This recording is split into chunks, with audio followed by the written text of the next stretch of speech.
I've got 10 easy ways to make money as a student or a teenager in Malaysia, and no, these are not going to be some recycled ideas from the US where I ask you to mow a lawn or whatever, but it's going to be super Malaysian. I'm going to rate each one of them from 1 to 5 stars. The first idea is black market pricing. Let me explain. When you're in high school or uni, one thing you realize is that you're kind of stuck in school all of the time. Like, all the time. I mean, I snuck out of school once or twice, but that's another story. And because of that, the canteen, koperasi or lunch lady will usually sell you things at a more expensive price. So this is where you come in. I remember buying choki at the canteen for 50 cents per piece. But the craziest part is that people were actually selling them at 20 cents per piece outside of the schools. I always thought it was freaking unfair, and then I hatched an evil plan. So what I noticed is that my friends were also buying these steaks daily, and so I started to ask all of them if they wanted me to help them to buy these steaks at a cheaper price from outside, which is somewhere around a 20% discount. So I started gathering the money from all of them. Back then it was about 50 ringgit, and then I would buy them at a wholesale price, which means I get them cheaper per piece because I buy a lot all at once. This made my cost per piece around 10 cents, and it might not look like a lot right now, but after selling all of the extra choki that I got, I actually made about 150 ringgit. All this, by the way, is just from one product. Did I also mention that Sour Plus also sold very well? 3 out of 5 stars, pretty easy to start and also to maintain, but I have better ideas to make money coming right up.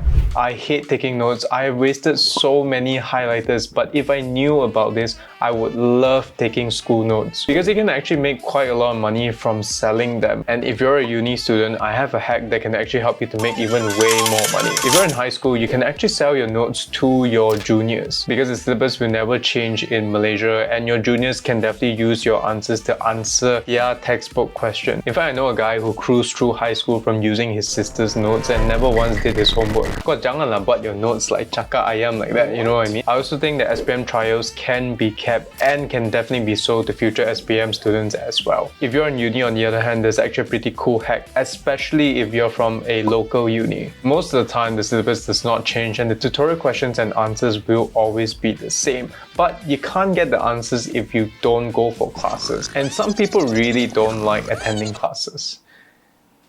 Some people. And the coolest part is that you can basically just sell all of your tutorials in your Facebook uni group. You really want to make sure that you're doing this at the beginning of every single semester because nobody really cares about notes until 2 to 3 weeks after the semester starts. You know what's weird? Most people will actually just throw their notes away at the end of every single semester. If you know some people like that, just pay them a little money and then just buy it off them. And then just sell them at a much higher price in the Facebook group. I did that quite a lot back then, actually. And if you're studying an international course like A-levels, OSMET or ADP, you can actually make quite a lot by selling your notes to websites like studypool.com. It's actually kind of crazy, but the top earners have actually made up to 90,000 US dollars. I don't think that you'll be able to get 90,000 US dollars, but I think 50 to 1,000 US dollars is definitely not a problem at all. 3 out of 5 stars, generally you can't really make that much. Just make your notes a bit nicer and then you'll get paid for doing what you're supposed to do anyways. The third idea is crypto airdrops. Crypto company made a lot of money in 2021, but the problem is that they just don't have good projects because the technology is just not that mature yet. And these projects are getting super weird because they have all this money, but they just don't have the users to back it up. So what do? That's right, marketing. In crypto, the most popular way to market your product is definitely not on escrow, but by giving out or airdropping free coins to people that use their products or test their products. All you'll need is a laptop and Wi-Fi, and all you have to do is just test out different crypto apps. And there's going to be a chance that you're going to be airdropped with something that is quite valuable. It's a bit tough to learn the basics of crypto at the beginning, like setting up a wallet or sending money to another person, done line, but it gets easier with time. But don't worry about that, I've actually made a step-by-step video on how to actually do that. 3 out of 5 stars, quite easy, good money. In fact, I actually made about 5,200 ringgit from simply testing out this app called Aptos. Not joking. But it's a bit complex to start and it's definitely a number game. The more apps you test, the luckier you'll get. Talking about crypto, Bybit is actually giving away $20 for every single new user. This only applies to the first 100 users for my campaign. All you need to do is to first click on the link in the description below, open up a free account, complete your KYC, and then deposit about $100 worth of fiat or crypto just to get that bonus. This shouldn't take longer than 15 minutes, so back to the video.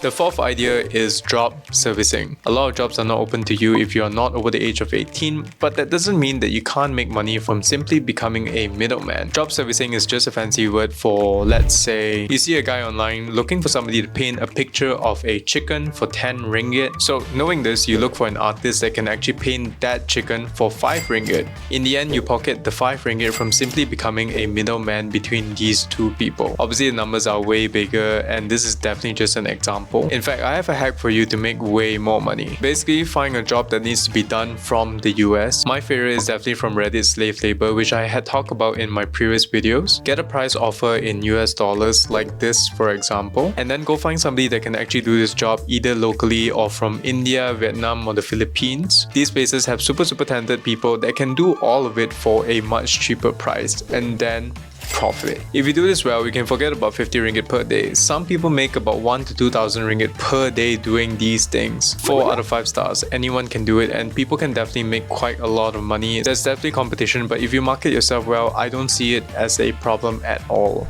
The fifth idea is Cambly. You might actually be surprised by this, but Malaysia is actually one of the best countries in the world at speaking English. This thing is actually called the English Proficiency Index. It basically means the greener the country, the better they are at English, and Malaysia is pretty freaking green. In fact, Malaysia is so green, we're actually number 24 out of 111 countries. Here's where you come in. Believe it or not, you can actually make exactly 10.24 US dollars or 45 ringgit per hour by simply teaching English on Cambly. Best part is that you can do all of this online from home. You might say, tapi my England taklah power sangat. Well, no worries, you can basically teach other subjects part-time online as well. I found this Facebook page called Part-Time Tutor Malaysia, and they're always looking for people to help out. You can make anywhere between 40 ringgit to 80 ringgit per hour by simply teaching kids, and these people are always on demand. This person posted this about a few days ago and got 12 PMs. And look at that, there are so many requests here. 4 out of 5 stars, good money for just being a good student really. Very easy to start and pretty easy to maintain as well. Don't worry, because the next idea does not require you to be a good student at all. In fact, I don't know why, but bad students are actually better at this compared to good students. Tell me in the comments if you actually know why. Because every single time that you sign up a friend for a tuition center, you actually get paid quite some money. In fact, a smart thing to do would be to actually start recommending your friends to different tuition centers when a big exam is about to come. Something like SPM would be a good target. Now, janganlah make it so obvious, okay? Don't push it on people. Just say, oh, I'm going for tuition now. If they're interested, tell them that you can actually refer them. I also know some people that go for win-win situations instead, where they actually split the referral money. Just something for you to actually think about. 3 out of 5 stars, easy to start, okay money, very seasonal, and it's definitely a one-time thing. Because once you refer someone, you can't really refer them again. But not many people know about this, and now you can basically just start making money with your friends. I mean, start referring your friends. Right. The seventh idea is Club POD. I have a confession to make. I started a travel club in uni so that I could actually travel for free, and then I accidentally found a way to make money as well. You see, especially if you're from a local university, you are actually forced to join different club activities so that you can get enough points to graduate. Now, that means if you arrange an event at your club, there's almost a guarantee that people will join. And I found that the best way to make money, I have like 100 ways, but the easiest way is to actually sell sentimental items or things with memories during the event using this thing called print on demand, or POD for short, which you can learn more from this video that I'll link over here. Basically, after every single event, you can actually sell items that bring back a lot of good memories. You'd be surprised by how expensive sentimental value can be, especially if it is a good event. Items like t-shirts, keychains, and bags are some of the very good items to sell. You'll definitely also feel a sense of pride when people walk around wearing your t-shirt in uni or school. 3 out of 5 stars, your cost is literally zero with print on demand, and the money is definitely fun. It is, however, not easy to start a club, but when you do start a club, print on demand is just one of the ways that you can actually make money, because there are so many more. How do you think I travel for free? The 8th idea is teen content. How would you feel if I recommended skirts? Would you buy them? Probably not. I'd be pretty hot though. Now, it would definitely be a different story if it were her or her. We tend to trust people's opinions if they look or feel similar to us. With that logic, being a teenager means that other teenagers will really value your opinion as well. And that is a big money bringer. I don't know if you noticed, but teens are so hungry for social media content by other teenagers in Malaysia, but the supply of this content is really not that high. Start by simply making content on things that teens have to buy every single year. A good idea, for example, would be school uniform or badan uniform, as teens have to change into new sizes every few years and voices too. For example, a good idea would be if you could simply compare all the different brands and then plug in the affiliate links to these items. You can get this by simply applying to something like Shopee's KOL program. I'll link it below for you guys. So every single time somebody watches your content and then buys something like a Scout t-shirt or whatever, you actually make about 4 to 10% off the price of that thing. It doesn't seem like a lot at first, but it really adds up. 4 out of 5 stars. Your cost is 0 and it is definitely an under-tapped market. It's definitely a bit tough at first because being on camera is not a natural thing for most people. I was so super awkward. You can basically just watch my first video. Stack. The number 9 idea that I have is gaming. As a teenager, I was super addicted to gaming because I found 3 ways to make some pretty crazy money just because I live in Malaysia. So you see, it all started when I was playing MapleStory and I realized that I wasn't just playing with other Malaysians. I was also playing with these weird creatures called Singaporeans.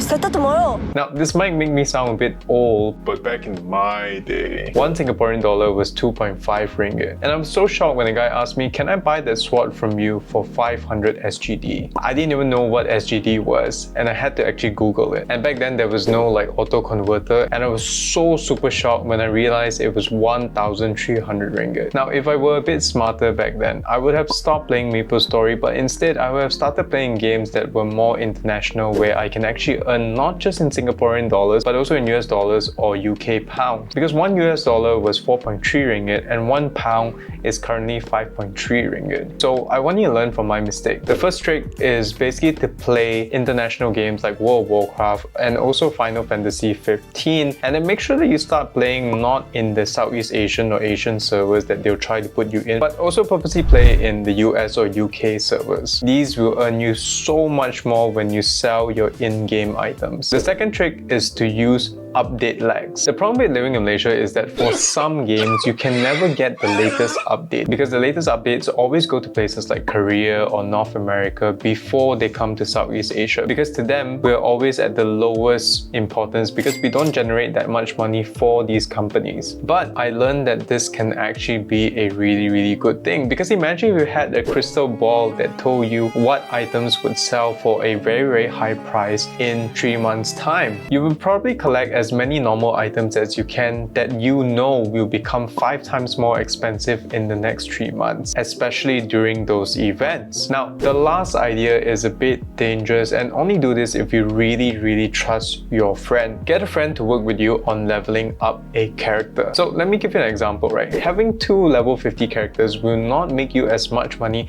as having 1 level 70 to 80 character. You see, a level 70 character can get items from bosses which are worth 5 to 10 times more expensive compared to a level 50 character, for example. In theory, it is actually better for you guys to actually just split the work and then split the profit. In this case, you actually make way more money with way less effort. 4 out of 5 stars, very good money, easy to start, especially with the right friends. It becomes pretty fun as well. But just make sure that you're still focused on your studies, okay? Promise here. If your mom comes and find me, it's not my fault, okay? The last and 10th idea is to invest. Now, investing is the best way to actually make your money work for you. In fact, I can bet you that 95% of millionaires are actually investors. If you see investing like growing a tree, the longer that you're growing a tree, the more money you can make in the future. Look, I know that you can't legally invest yet, and you probably don't even have any money, but what you have is more important than money. What you have is time. And I think this is going to sound very crazy to you, but most people don't even invest. And for those who do, they usually only start at the age of 30. And if you think you're too young, one of the best investors in the world, Warren Buffett, actually bought his first stock at 11 years old. Here's my suggestion: start learning about the US markets and also the crypto market. I personally don't look at the Malaysian markets because I think that the growth is very slow, but that's just my opinion. For the US markets, simply just buy 1 to 2 US stocks that you are probably already using, maybe something like Starbucks or Nike or whatever, and then start learning about the S&P 500 and really try and understand what an ETF is. For this, I highly recommend Interactive Brokers simply because they're one of the most trusted exchanges in the world. For crypto markets, look into LUNO, the largest regulated crypto exchange in Malaysia. Start by buying a bit of Bitcoin and Ethereum, even if it's just 20 to 30 ringgit, it doesn't really matter. And then as you sort of progress more, start learning about different coins as well, things like Solana, Cardano, Dan, Lain. And as you understand the markets better, you'll want to use something like Bybit to learn to invest in many different coins. There are like thousands of coins to choose from on Bybit, and local exchanges like LUNO only offers like 9 coins. Don't worry about it, I'll be linking all of these in the description below. Most importantly, always invest in yourself first. You really want to make sure that you learn what you're good at. Buy books or even buy paint. The better you get at something, the more people are going to actually pay you to do that one thing. But in order to get really good at what you do, you first have to love what you do. And money can help you with that. The most important lesson that I've learned throughout my investing journey is that you can definitely lose all of your money, but you can never lose whatever it is that you have learned. 5 out of 5 stars. Everyone should be investing. Enough said. Thanks for watching, and don't forget to get your free $20 on Bybit with the link in the description below. Subscribe, and for more ways to make money, check out this video over here.